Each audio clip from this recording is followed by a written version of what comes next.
Saya berbagi kabar baik bagi anak-anak Tuhan yang dikasihi Tuhan di tempat ini. Sebenarnya saya sudah pernah juga sih. Saya sahabat dengan saudara di sini ya. Saya Obed Simanjuntak, istri saya Romongan Tanggolan ada di belakang beserta putri saya juga sudah. Jadi kita satu kampung ya. Hari ini saya menyampaikan firman Tuhan sesuai dengan tema yang sudah dibuat di layar. Dari Dia, oleh Dia, dan kepada Dia. Ya, from Him, through Him, and to Him. Ya, baik. Apa itu maksudnya? Bapak Ibu yang terkasih, segala sesuatu itu datangnya dari Tuhan. Semua dari Tuhan, oleh Tuhan, dan kepada Tuhan, supaya bagi Dia kemuliaan sampai selama-lamanya. Kita lihat langsung di dalam Roma 11 ayatnya yang ke-36. Roma 11 ayat 36. Oke, boleh kita baca bersama? Jemaat Beroga, come on. Sebab segala sesuatu adalah dari Dia dan oleh Dia dan kepada Dia, bagi Dia kemuliaan sampai selama-lamanya. 3 hal ini saja yang kita mau bahas. Dari Dia, oleh Dia, dan kepada Dia. Pertama, dari Dia. Jadi segala sesuatu yang ada di bumi ini, yang ada di surga, semuanya berasal dari Bapa, berasal dari Tuhan Yesus Kristus. Ada amin?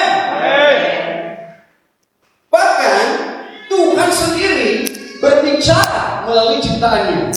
Kita akan lihat bagaimana di dalam kitab Ayub pasal 12 ayat 7 sampai 9. Ayub yang ke-7, Ayub 12 ayat 7 sampai ke 9. Saya akan baca ayat yang ganjil, terus nanti Bapak Ibu baca ayat yang ke-8 ya. Ayat 9 kita akan bersama-sama. Tetapi bertanyalah kepada binatang, maka engkau akan diberinya pengajaran. Masa sih tidak sampai pengajaran? Tapi Allah berkata, belajarlah kepada semua. Kepada burung di udara.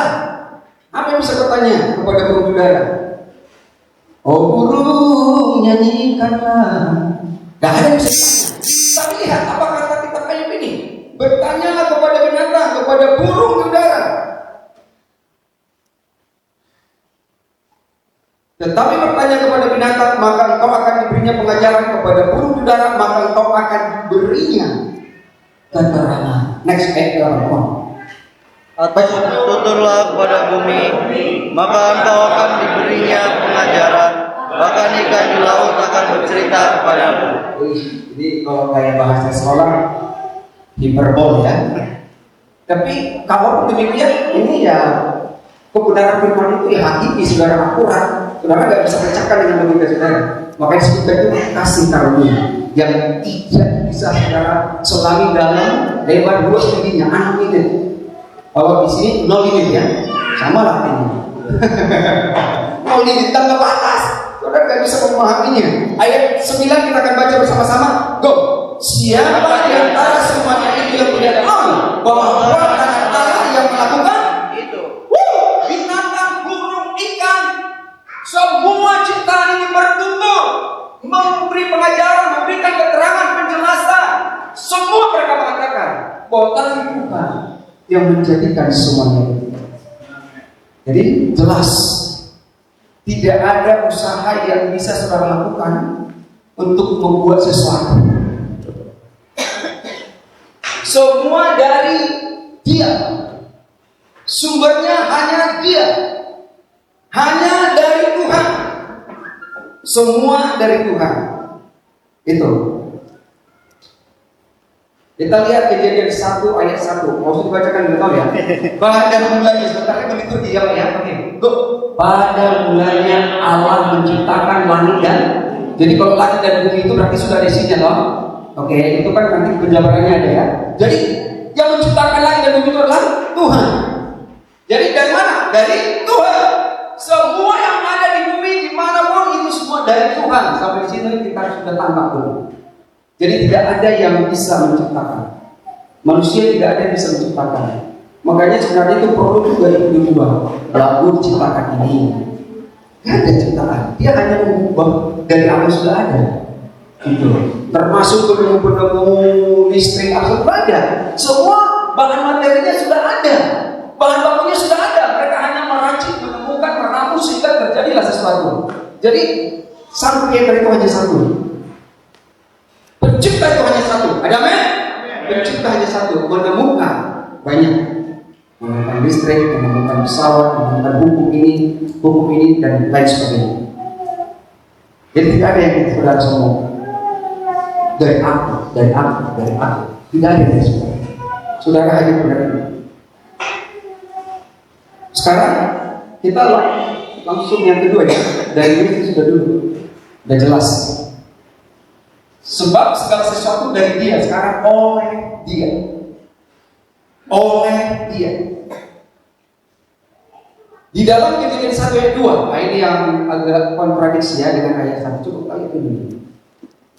Kejadian 1 ayat 2, apa katanya di sini?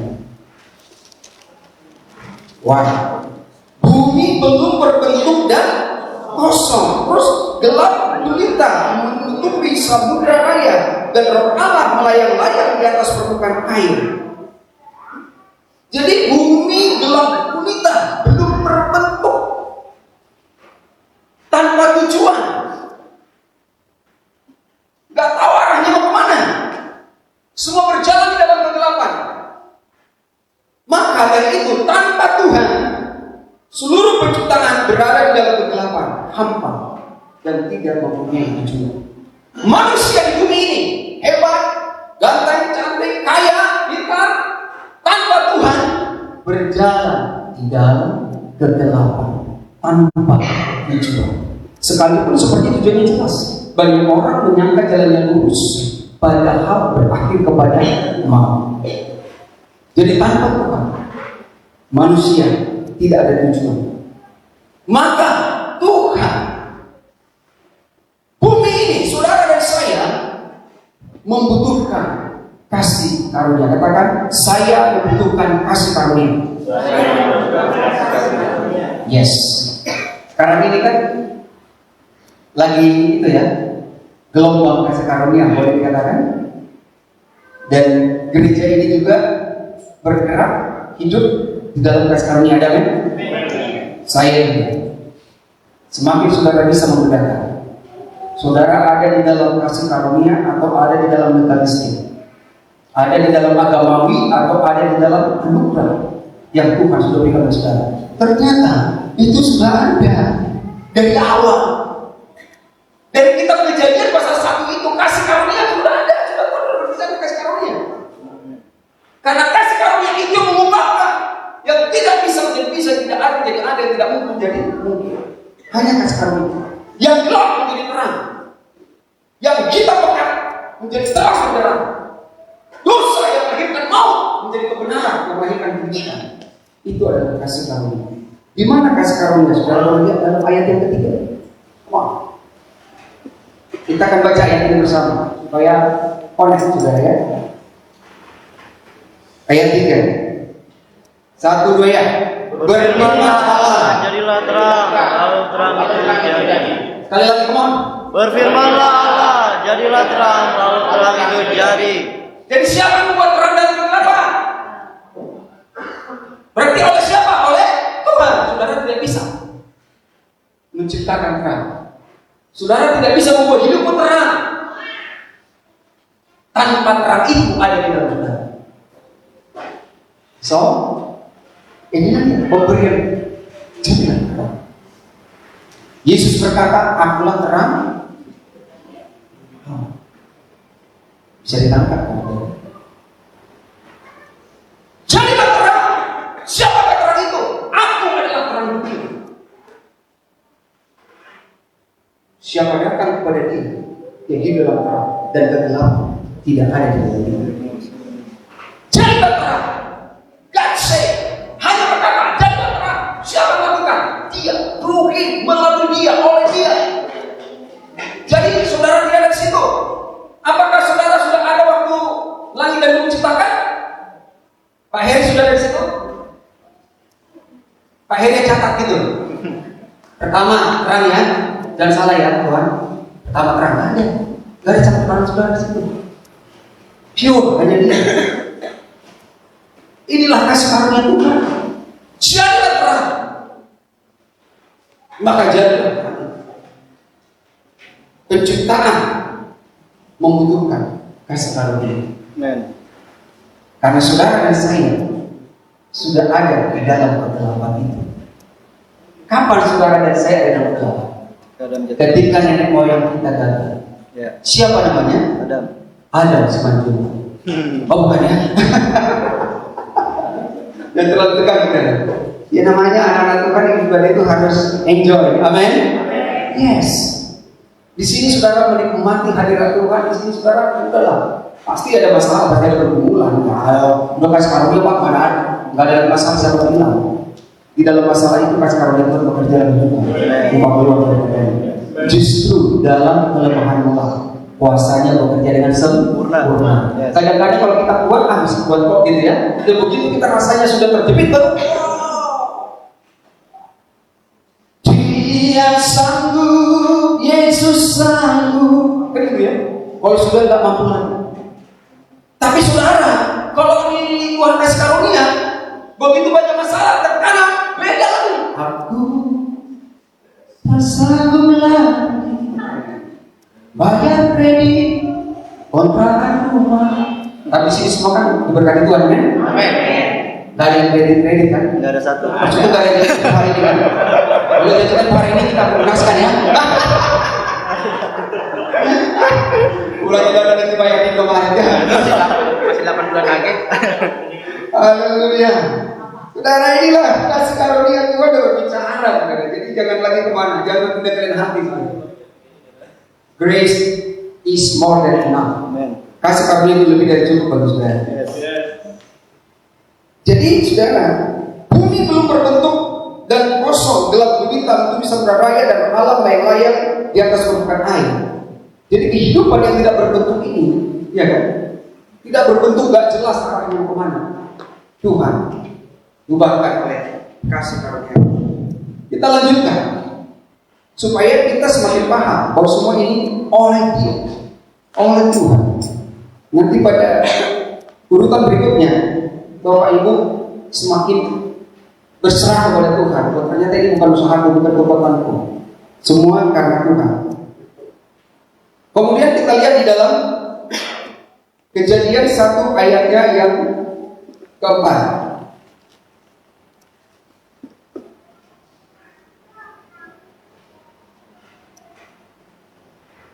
Oke, Pak Heri baca.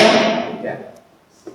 Allah melihat bahwa terang itu baik, lalu dipisahkannya nyala terang itu dari gelap. Allah melihat bahwa terang itu baik. Jadi apa yang diberikan oleh Tuhan, apa yang dikerjakan oleh Tuhan itu adalah baik. Katakan baik. Jadi semua dalam hidup ini baik, tidak ada yang tidak baik. Hari pertama Tuhan menciptakan ada terang baik. Hari kedua cakrawala di tengah, atas dan di bawah. Kemudian hari ketiga tanah dan warna semua. Setiap kali Tuhan menciptakan hari pertama, Tuhan melihat ciptanya itu baik. Hari kedua juga baik. Hari ketiga baik. Hari keempat baik. Hari kelima baik. Hari keenam baik. Oke. Pertanyaannya, apakah di dalam hidup ini saudara selalu mengalami hal-hal baik atau terkadang ada hal buruk? Oke. Tapi ketika hal begitu terjadi, apa yang saudara lakukan? Di dalam Roma pasal 8 itu pernah mengatakan Allah turut bekerja dalam segala sesuatu. Dalam hidupmu ada yang baik, ada yang tidak baik. Tapi di sini Tuhan turut bekerja. Untuk apa? Mendatangkan kebaikan. Sehingga yang baik tadi menjadi sungguh baik. Dan yang tidak baik itu menjadi baik. Tepuk tangan dong bagi Tuhan Yesus. Inilah kabar baik. Inilah yang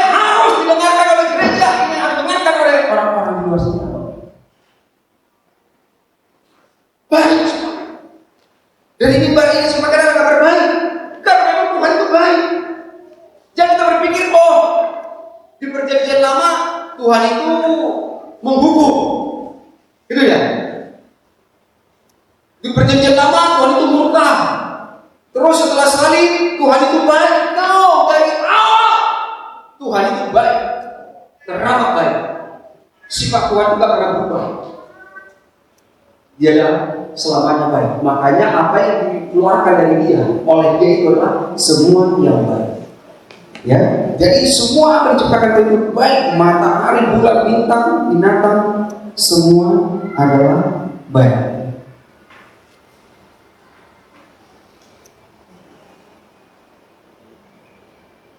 Dalam Yakobus 1 ayat 17, boleh kita lihat Yakobus 1 ayat 17.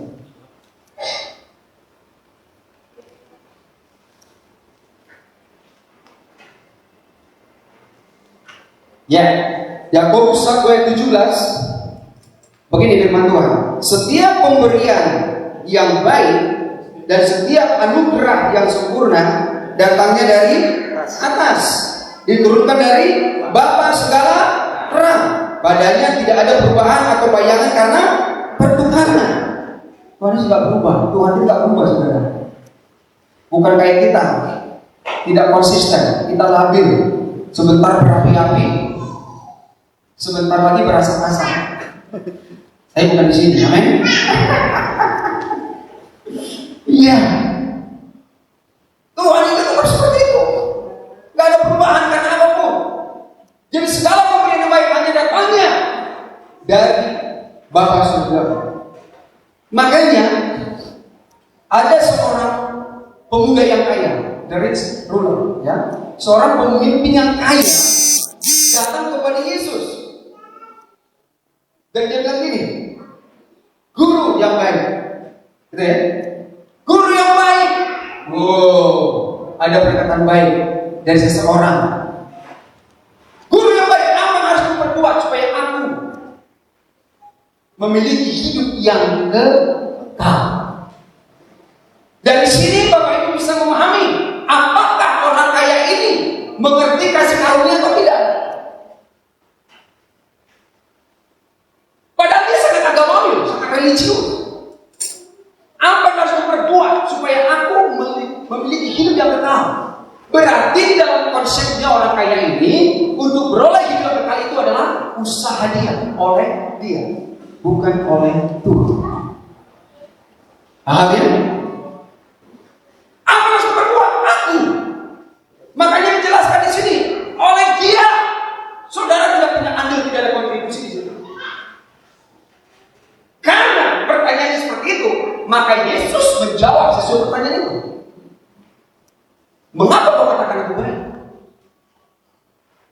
Karena sebenarnya pemuda ini menurut dia sudah baik. Dia baik. Nanti lihat kenapa dia baik. Kenapa kau katakan baik? Tidak seorang pun yang baik. Ngomong. Hanya Bapamu.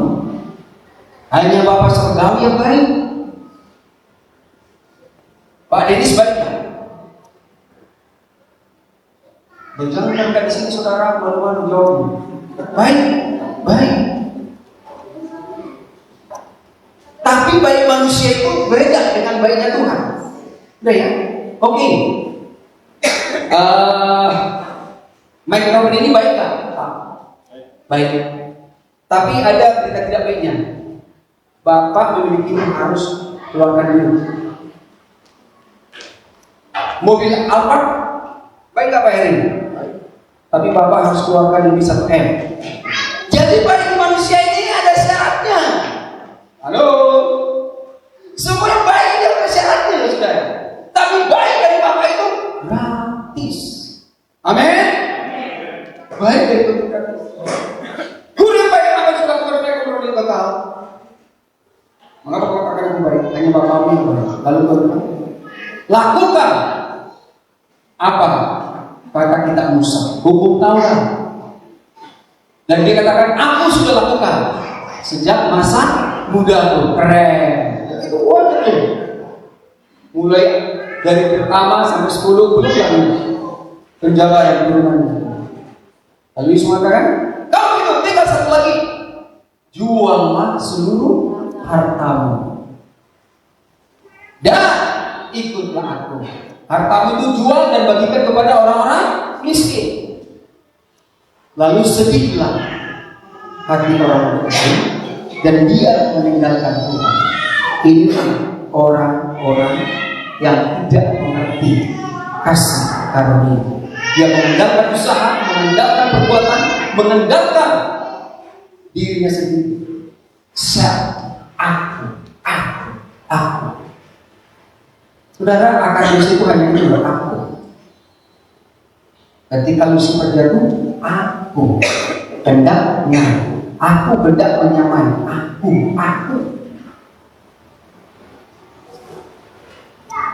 Maka dia jatuh ke bumi ini, dan itulah yang diberikan kepada Adam dan Hawa, supaya Adam dan Hawa berpusat kepada dirinya, bukan kepada Tuhan. Dari mana saudara tahu ketika Adam dan Hawa berpusat pada dirinya? Karena waktu digoda si iblis si Hawa, semua buah pohon tangan tidak boleh memakan buahnya dengan bebas. Oh boleh, tapi tentang buah pengetahuan yang pada jahat kami tidak boleh makan. Kalau kami makan kami pasti mati. Kamu tidak mati. Justru kamu akan serupa seperti Allah. Berarti aku menjadi serupa. Aku kembali. Dan itulah.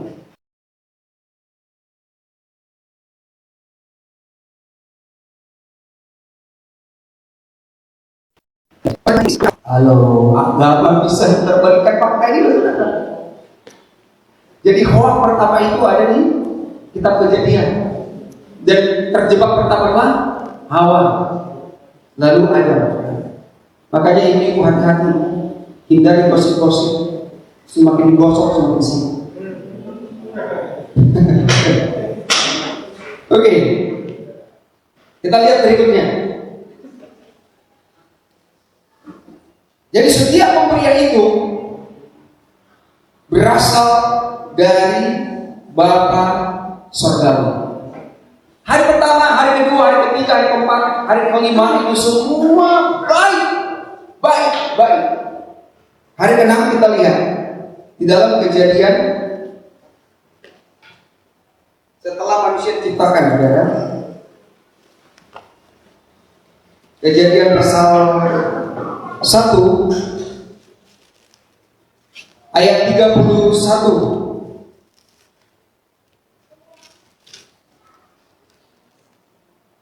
Oke. Kita baca bersama ayat ini ya. Kejadian pasal 1 ayat 1. Go. Maka Allah mengikat segala yang dijadikan itu sungguh. Jadilah petang dan jadilah pagi. Itulah hari yang Jadi hari ke-6 itu bukan hanya baik, tapi sungguh amat baik. Kenapa sungguh amat baik? Karena manusia di sana diciptakan. Dengan hadirnya manusia yang diciptakan Tuhan di bumi ini, maka ciptaan yang baik tadi menjadi sungguh amat baik. Katakan amin. Tapi sekarang orang-orang yang dilakukan terbalik kan? Apa yang baik malah dirusak sama manusia. Istri orang digodain, suami orang digodain, harta negara dikorupsi. Jadi kehadiran manusia itu justru membuat ciptaan Tuhan sungguh amat baik. Jadi dengan saudara dan saya di mata Tuhan, kita ini sungguh amat baik. Ada amin? Itu dia kasih karunia Tuhan berikan kepada saudara saya. Sungguh amat baik. Jadi pusat ciptaan Tuhan itu adalah manusia. Semua ini adalah penunjang. Hari pertama sampai hari kelima itu semua penunjang. Tujuan utamanya itu adalah saudara dan saya. Fokus ciptaan itu adalah saudara dan saya. Setelah itu, jadi semuanya sudah jelas adalah oleh Dia, tidak ada campur tangan manusia. Semuanya karya Tuhan dalam hidup saudara. Saudara pintar karya Tuhan, ada amin. Saudara sehat, saudara sukses, saudara diberkati. Makanya sekarang terus berserah kepada Tuhan. Tuhan semua karena Kau, bukan karena aku di Tuhan. Kau bisa mengubahkan hidup saya, Kau bisa menolong saya, Kau bisa mengangkat saya. Ini tidak ada usaha saya di sini. Saya percaya, berharap dan berserah kepada Tuhan dan melakukan sebagaimana iman yang Tuhan berikan pada dalam hidup saya. Lalu saudara, Lanjut kepada hari yang ketujuh. Kita udah tahu hari ketujuh apa yang terjadi. Hari ketujuh Tuhan beristirahat. Kenapa Tuhan istirahat, saudara? Ya, kita lihat dulu dalam Kejadian 1:9 supaya semakin kita paham bagaimana Tuhan menyatakan kasih karunia kepada kita. Kejadian 1:9, berfirmanlah Allah, lihatlah aku memberikan kepadamu segala tumbuh-tumbuhan yang berbiji di seluruh bumi dan segala pohon-pohonan yang buahnya berbiji, itulah akan menjadi makananmu. Jadi semua disediakan Tuhan. Semua sudah disediakan oleh Tuhan, saudara saya. Allah melihat semua yang diciptakan itu sungguh amat baik. Puncak penciptaan pada hari ke-6 itu manusia. Hanya setelah Tuhan menciptakan manusia, ciptaan itu menjadi sungguh amat baik. Karena kasih karunia sudah dinyatakan dengan luar biasa. Sekarang kegagalan agamawi di mana? Kegagalan agamawi legalistik di mana? Agamawi pada umumnya mengakui bahwa ciptaan adalah dari Tuhan. Ya, semua itu dari Tuhan. Bahkan orang-orang yang tidak percaya Tuhan, yang ateis pun, dia juga percaya, gak mungkin ini semua terjadi begitu saja. Pasti ada yang menciptakan, pasti ada yang mengkreat, tapi mereka gak sebut Tuhan. Ya, tapi ada di luar kemampuannya. Semua percaya itu. Di luar kemahatuannya memang ada yang menciptakan. Tapi kegagalannya adalah bahwa tidak mengakui bahwa yang baik itu adalah hanya melalui Tuhan. Ini dia. Benar itu semua dari Tuhan. Tetapi untuk saudara berhasil, untuk saudara baik, untuk saudara sukses, untuk saudara hidup benar, itu saudara yang lakukan, saudara mengerjakan. Itu dia. Kamu harus begini, harus begini, harus begini, harus begini, harus begini. Semua pola-pola, strategi, langkah-langkah. Di sini kegagalannya. Semakin berusaha, semakin gagal. Semakin aku ingin melakukan yang baik, justru sebaliknya yang terjadi, kata Paulus. Tapi ketika tunduk kepada kasih karunia, maka kasih karunia itu menuntut saudara secara natural akan mencerminkan kemuliaan Kristus. Efesus 2 itu mengatakan karena kita ini adalah buatan Allah. Saudara, buatan Allah, itulah kasih karunia. Buatan Allah diciptakan dalam Kristus Yesus. Saudara diciptakan dalam Kristus Yesus, ciptaan baru, berarti saudara sudah diciptakan dalam Kristus Yesus. Untuk apa? Untuk melakukan pekerjaan baik. To do good works. Jadi saudara sudah lahir baru, sudah menjadi anak Tuhan. Saudara ini buatan Allah, ciptakan dalam Kristus. Saudara itu adalah untuk melakukan pekerjaan baik. Katakan amin. Katakan, saya melakukan pekerjaan baik. Wow. Saya melakukan pekerjaan baik. Iya, jadi bekerja dengan baik, Bapak Ibu, anak-anak muda, ibu-ibu, masjidnya yang baik, sekolahnya yang baik. Kenapa? Karena saudara ini sudah lahir baru, diciptakan itu untuk melakukan pekerjaan baik yang sudah dipersiapkan Allah sebelumnya. Kapan? Ketika penciptaan sudah disediakan untukmu. Jadi sudah disediakan, bukan usaha saudara melakukan perbuatan baik tadi. Agama mengajarkan demikian, tapi saudara gagal dan gagal. Padahal sudah di dalam saudara tinggal mengeluarkan apa yang sudah di dalam saudara. Itu dari dia dan oleh dia untuk melakukan pekerjaan baik yang sudah diciptakan Allah sebelumnya di dalam Kristus dan Kristus dan saudara. Ia mau supaya kamu hidup di dalamnya. Jadi kalau ada anak Tuhan tidak melakukan pekerjaan baik, pertama karena dia tidak mau hidup di dalamnya. Apa terjadi dengan orang ini? Orang ini akan menjadi batu sandungan, hidupnya tidak produktif dan tidak mendapat mahkota dan seperti diselamatkan dari api, tapi keselamatannya tidak hilang. Hidup saudara di bumi ini bukan hanya begitu saja. Saudara untuk berbuah, untuk bertumbuh, bekerja, karena setiap pekerjaan kita nanti akan diuji dari emas, permata, tembaga, kayu, jerami, rumput. Saudara, dia sendiri itu ada yang harus terbakar. Hanya satu Tuhan uji. Kita rindu saudara dan saya adalah emas-emas di hadapan Tuhan. Amin. Haleluya. Itu kegagalan agama. Dan karena itu agama tidak memberikan segala kemuliaan bagi Tuhan. Makanya agama tidak memberikan kemuliaan bagi Tuhan karena usahaku kok sama seperti tadi.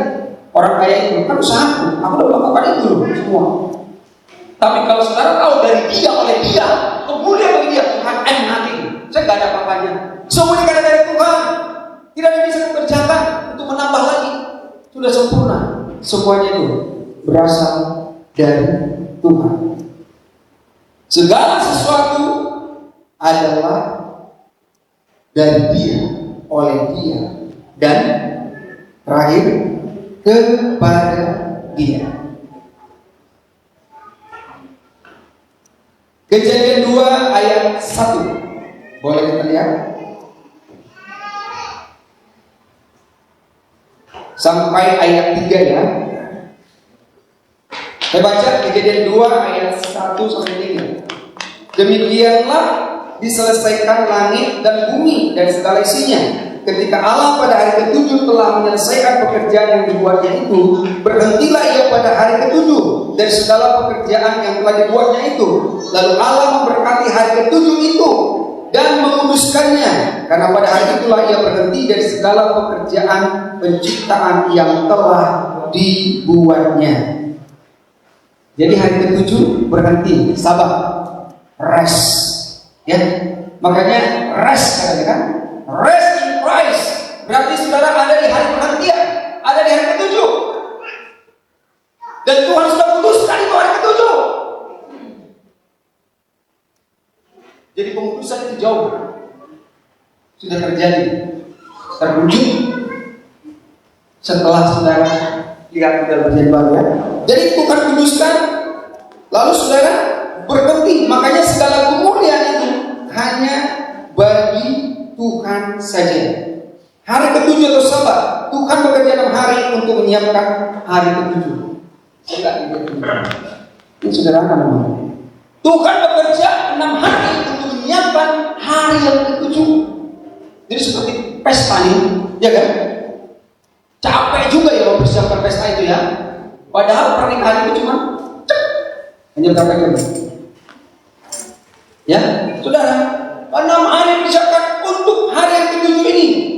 Seperti saat Tuhan memberkati manusia di hari ke-6, Tuhan juga memberkati hari ke-7, bahkan memutuskan. Memberkati dalam bahasa dalam arti lain juga saudara itu Tuhan mengasihi, Tuhan berkenan gitu. Jadi Tuhan berkenan pada hari ke-7 di mana ada manusia bersama-sama dengan Dia. Itu makanya nama pelayan ini People of God, berkenan, diperkenan oleh Tuhan. Saudara diperkenan oleh Tuhan bukan karena usahamu. Amin. Tidak ada satu pun yang bisa kau lakukan bisa berkenan kepada Tuhan. Standarnya itu terlalu tinggi. Tapi karena memang diberikan perkenan itu kepada saudara, sehingga saudara berkenan. Seperti Esther. Kalau terpaksa aku mati, biarlah aku mati. Karena tidak seorang pun yang bisa hidup ketika menghadap raja tanpa dipanggil. Tapi dia mempertaruhkan hidupnya. Hanya satu, kalau raja mengulurkan tongkat emasnya, maka itu tandanya raja terkenal. Jadi bukan karena kecantikan Esther sebenarnya ya, walaupun memang dia cantik. Jadi saudara perkenanan itu datangnya dari Tuhan. Saudara sudah terima, itu makanya saudara berkenan. Jadi berjalanlah terus sebagai orang yang berkenan oleh Tuhan. Kau jatuh, kau bangun, kau bangkit, Tuhan terus berkenan kepada saudara dan akan mendidik melatih saudara sampai dewasa dalam Dia. Arti lain dari memberkati adalah mengasihi atau menyukai. Jadi Tuhan berkati yang ke-7 itu mengasihi, menyukai, karena manusia sudah ada. Jadi di hari pertama sampai ke-6 belum ada itu. Baik. Karena dia tidak bisa bersekutu dengan itu gajah, dengan guru, cendrawasih atau apapun kan. Hanya dengan saudara dan saya. Makanya dimatilah hubungan dengan Tuhan setiap hari. Ada men? Diberkati, disukai oleh Tuhan. Tuhan mengasihi, Tuhan menyukai keintiman dengan manusia. Baik, saya akan akhiri saudara. Bagaimana saudara dan saya berikan kemuliaan bagi Tuhan. Tuhan berhenti dari penciptaan di hari ke-7 agar Tuhan dapat intim dengan manusia dan memberikan kasihnya, sukacitanya, damainya. Tuhan menguduskan hari ke-7 di mana manusia dapat mengetahui Tuhan yang adalah kasih. Oke? Jadi saudara, Tuhan berhenti pada hari ke-7. Pertanyaan saya, setelah hari ke-7 ada hari ke-8? Ada? Stop hari ke-7? Tuhan masih bekerja, enggak lagi kan? Hari ke-7 selesai.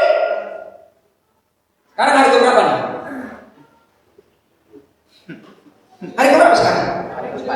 Hari ke-7 kan? Ya, jelas ya, hari ke-7 toh? Gak usah ragu. Ini hari ke-7, besok? Hari ke-berapa Pak? Lusa? Hari kedua? Oke, tidak apa-apa. Tapi saya katakan kepada saudara dalam Kristus, hari ini hari ke-7, besok hari ke-7, karena kau sudah ada hari ke-7, bukan kau hari yang pertama. Jangan ada sana binatang, ikan, burung, makanya di sana. Ini orang agamanya sukanya di situ. Suka hidup di hari pertama, sebentar terang, sebentar gelap. Pergi ke hari kedua, pergi ke hari ketiga, bertanya kepada roh-roh, mempercayai, mempersembahkan sesajen. Saudara sudah hidup di hari ke-7. Setiap hari itu hari ke-7, makanya rest in Christ. Tepuk tangan bagi Tuhan Yesus, teman. Haleluya. Saudara ada di hari ke-7 itu mengalami kasih Tuhan. Kasih Tuhan di situ dicurahkan kasih Tuhan bagi saudara dan saya. Saudara, bahwa Tuhan itu satu sifat Tuhan. Saya tanya Bapak Ibu, ya, satu sifat Tuhan apa?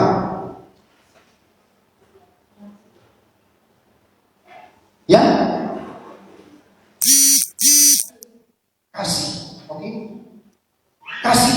God is love. Semua murid-murid belum bisa menangkap Tuhan yang sebenarnya. Petrus yang sangat berani itu berkata, Guru, Tuhan, kami sudah meninggalkan segala sesuatu. Apa upah kami mengikut Engkau? Filipus berkata, di mana kita beli roti sebanyak ini? Yang ada, sampai mati mereka tidak bertumpah.